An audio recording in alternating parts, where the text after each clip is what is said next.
Zjarret e vitit 2025 nuk ishin të pakta as në qarkun e Lezhës, por pavarësisht dëmeve të shumta të shkaktuara, ky qark nuk është përfshirë në fondet e akorduara nga Ministria e Mbrojtjes për kompensimin e dëmeve. Ministri i Mbrojtjes Piro Vengu bëri publik një ditë më parë listën e bashkive përfituese nga fondi prej 345 milion lekësh, por në këtë listë mungojnë bashkitë Mirdit, Kurbin dhe Lezhë, duke mos parashikuar asnjë qindark për këto zona. Në lidhje me këtë çështje ka reaguar dhe deputeti i Partisë Demokratike në qarkun e Lezhës, Gjin Xhoni, përmes një statusi në rrjetin social Facebook. Ai ka konsideruar të padrejtë përjashtimin e Lezhës, Kurbinit dhe Mirditës nga kompensimi i dëmeve të shkaktuara nga zjarret.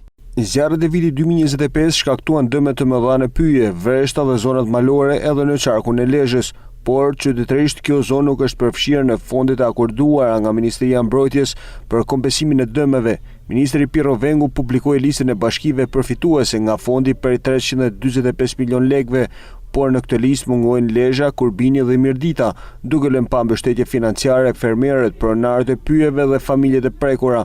Kjo është një padrejtësi e papranueshme dhe si deputet i qarkut Lezhë do të kërkoj shpjegime të qarta dhe përgjegjësi nga Ministria e Mbrojtjes dhe qeveria për këtë përjashtim. Lezhë, Mirdita dhe Kurbini meritojnë trajtim të barabartë dhe mbështetje reale për të rikuperuar dëmet e shkaktuara nga zjarret.